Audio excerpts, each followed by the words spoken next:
Good morning students. हम अपना fourth lesson landscapes of the soul के बारे में पढ़ रहे थे।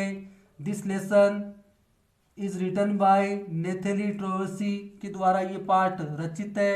और हमने पढ़ा था किस प्रकार जो है चित्रकार के द्वारा बनाए हुए चित्र से जो है चित्रकार गायब हो जाता है। यानी जो चित्र जो है चित्रकार का नाम था हमने पढ़ा था वो दाऊजी 8वीं शताब्दी के चित्रकार थे। और किस प्रकार उन्होंने जो है राजा के लिए चित्र बनाया था। और जैसे ही दो दाऊजी अपनी ताली बजाते हैं जो है चित्र से गुफा का दरवाज़ा खुलता है और वो गुफा में प्रवेश कर जाते हैं। जैसे ही उनके प्रवेश कर जाने के पश्चात गुफा जो है बंद हो जाती है और उसके पश्चात जो है वो चित्रकार कभी नहीं देखा गया। इसके आगे अब आप देखिए पेज नंबर 35 पर 35 नंबर पेज पर जो है सेकंड पैरा हम देखते हैं। In Chinese story the emperor commission a painting and appreciate its outer appearance but the artist reveals to him the true meaning of his work. यानी चीनी कहानी में जो राजा होता है, चीनी कहानी में जो राजा होता है, राजा एक चित्र बनवाता है और मन ही मन उसके बाहरी स्वरूप की प्रशंसा करता है, किंतु चित्रकार उसके सामने चित्र का सच्चा अर्थ प्रकट करता है।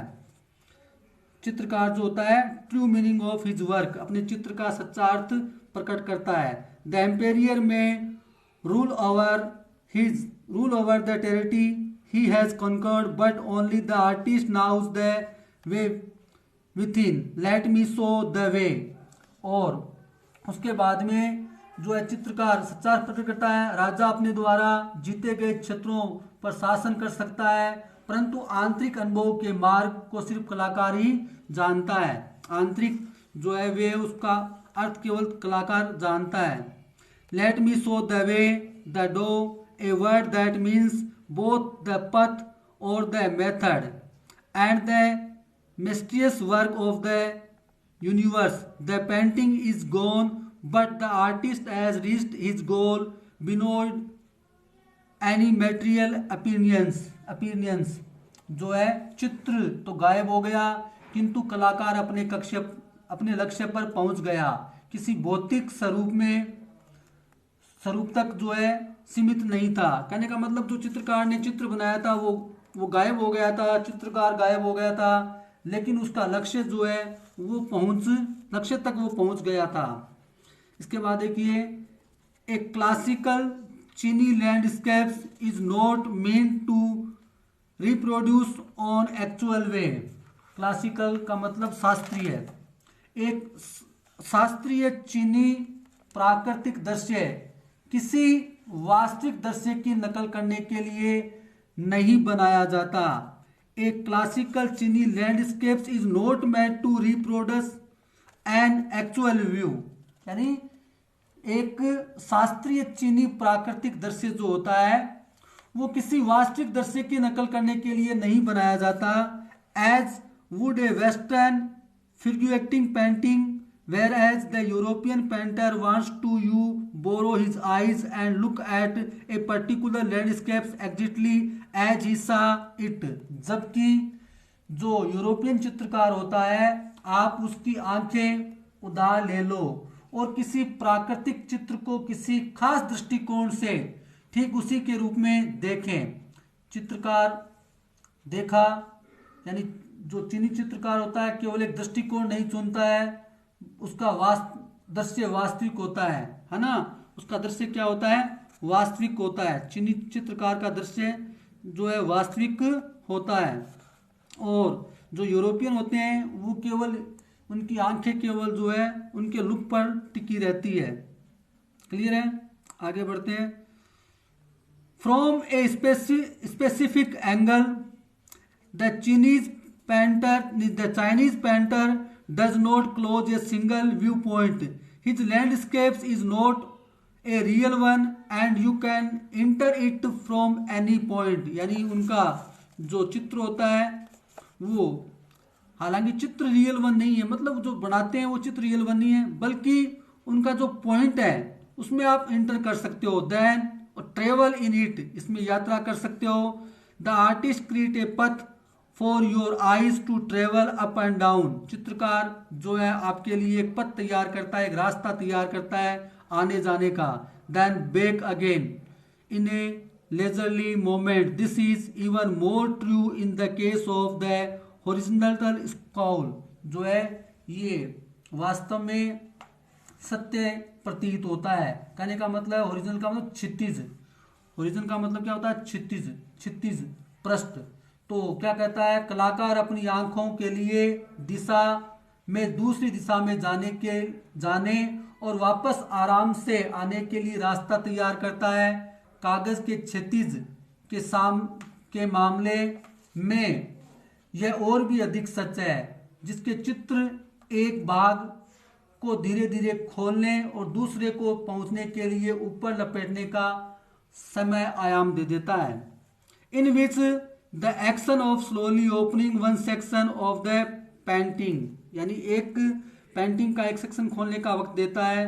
Then rolling it up to move on the other, फिर दूसरे हिस्से को हिलने का देता है। Adds a diminution of time which is unknown in any other from painting, दूसरी पेंटिंग से अन्य होता है। It is also requires the active participants of the viewer, ये जो है देखने वाले के लिए एक्टिव कर देता है, उसको सक्रिय करता है। इसमें दर्शक सक्रिय भागीदारी की आवश्यकता होती है। व्यूअर का मतलब दर्शक से हो गया, सक्रिय भागीदारी की आवश्यकता है। Who decides at pace he will travel through the painting, a participation which is physically as well as mental. The Chinese painter does not want you to borrow his eyes, है ना। जो चाइनीज चित्रकार होते हैं वो ये नहीं चाहते हैं कि आप आंखें जो है उसकी आंखें उधार लें, है ना। चीनी चित्रकार ये नहीं चाहते हैं कि आप उसकी आंखें उधार लें। वो क्या चाहता है, वो ये चाहता है he wants to enter his mind, वह जो है आपके मन में प्रवेश करना चाहता है, आप उसके मन में प्रवेश करें, ऐसा चाहता है Chinese painter. The landscapes is an inner one, a spiritual the landscapes is an inner one, a spiritual and conceptual space. Landscape जो है वो कॉन्सेप्चुअल स्पेस है, यानी कि विचार आधारित स्वतंत्रता है, विचार आधारित स्वतंत्रता है। You have freedom to view the painting as your own concept और आइडियाज। इसका मतलब क्या होता है, विचार आधारित स्वतंत्रता, ऐसा जो है राइटर कहता है। अब पेज नंबर नेक्स्ट पर देखिए 36। तो 36 नंबर पेज पर हम देखते हैं तो क्या कहता है यहाँ पर राइटर। ये लास्ट पेरा है इस लेसन का। हाँ, this concept is expressed as sansui, literally mountain water which use to together represent in the word landscapes more than two elements of an image. इस विचार को सेंसुई के रूप में अभिव्यक्त किया गया, जिसका शाब्दिक अर्थ क्या होता है, पर्वत और जल। सेंसुई जिसका शाब्दिक अर्थ माउंटेन यानी पर्वत और वाटर का मतलब जल, पर्वत और जल होता है, जिसका प्रयोग साथ साथ जो है लैंडस्केप्स शब्द का निरूपण करता है। दीज रिप्रेजेंट टू कॉम्प्लीमेंट्री पोल, ये जो है दो कॉम्प्लीमेंट्री पोल को जो है बताते हैं। किस प्रकार, reflecting the Daoist view of the universe, the mountain is yang. क्या कहता है कि दोनों जो है रिपीट करते हैं, माउंटेन यानी पर्वत, ये यंग यानी जो लंबवत होता है उसके लिए, और रिचिंग वर्टिकली टुवार्ड्स हेवन, और ये स्वर्ग की ओर पहुंचते हैं, स्थिर है, स्वर्ग की ओर पहुंचते हैं, स्टेबल स्थिर है, वार्म गर्म है, एंड ड्राई इन द सन, और धूप में सूखा हुआ है, धूप में सूखा हुआ होता है। While the water is yin, water is yin, horizontal and reciting on the earth, जबकि जल जो है वो यंग तत्व है, यानी इसका पूरक तत्व है। यंग जो क्रियाशील और पुलिंग तत्व है। The fluid moist of and cold, the interaction of yin, the receptive feminine aspect of universal energy and its fundamental notion of domacy. What is often overlooked is an initial third element, the middle world, there where their interaction takes place. यानी ये जो कहता है इसकी जो क्रियाशील है वो दाववाद का आधारभूत विचार है। आमतौर पर इसे नजरअंदाज कर दिया जाता है। जो बेहद जरूरी तीसरा तत्व है जहाँ दो तत्वों की पारस्परिक क्रिया होती है और बीच का स्थान रिक्त है। बीच का स्थान क्या है? वो रिक्त है। क्लियर है? बीच का स्थान। This can be compared with the yogic practice of इसमें लिखा है प्राणायाम नहीं प्राणा जो है याम। Breath in, retain, breath out, the suspense of the breath is void, their meditation occur, the middle void is initial, nothing can happen without it, hence the importance of white unpainted space in Chinese landscapes. क्या कहता है writer कहता है कि जो इसकी तुलना जो है योग क्रिया के प्राणायाम से की गई है। और सांस लो, सांस रोको, सांस को बाहर निकालो, सांस को रोकना कि वह रिक्त स्थान है और ध्यान घटित होता है। मेडिटेशन ध्यान घटित होता है, बीच में रिक्तता की आवश्यकता है। इसके बिना कुछ भी जो है घटित नहीं होता। इसलिए चीनी दृश्य में श्वेत अचित्र जो चित्र रहितों का जो है महत्व है दिया गया है। अब देखिए हम लास्ट पर, this is also where man finds in a fundamental rule in that space between heaven and earth. He becomes the conduit of communication between both poles of universe. His presence is initial, even if it is only suggested, far from being lost or oppressed by the lofty peaks. He is in Francis Chang's wonderful expression, the eyes of the landscapes. यानी यहाँ पर जो है communication का मतलब संप्रेषण है।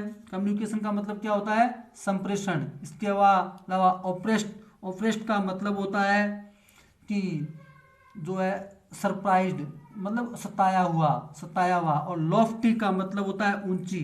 Lofty का मतलब क्या होगा? ऊंची। तो क्या कहता है? यहाँ भी आदमी एक आधारभूत भूमिका निभाता है। स्वर्ग और पृथ्वी के बीच उसका जो अंतराल है वो ब्रह्मांड के दोनों ध्रुवों के बीच एक कम्युनिकेशन बन जाता है, यानी साधन, संप्रेषण का साधन बन जाता है। उसकी प्रेजेंस आवश्यक होती है, उसकी उपस्थिति आवश्यक होती है, चाहे वह कोई भी प्रतीकात्मक क्यों ना हो। ऊंची चोटियां द्वारा खोए जाना या सताए जाने से जो है यहाँ के जो फ्रांसिस चैंग है वो सुंदर शब्दों में कहते हैं कि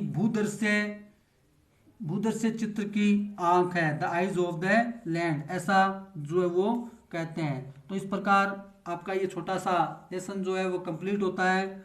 आप को जो है इससे वापस रीड करना है, पुनः इसको दोहराना है और प्रत्येक जो हार्ड वर्ड है उनका अर्थ समझना है, क्योंकि बार बार प्रैक्टिस से ही आप जो है इसमें परफेक्ट होंगे। Okay, that's all for today.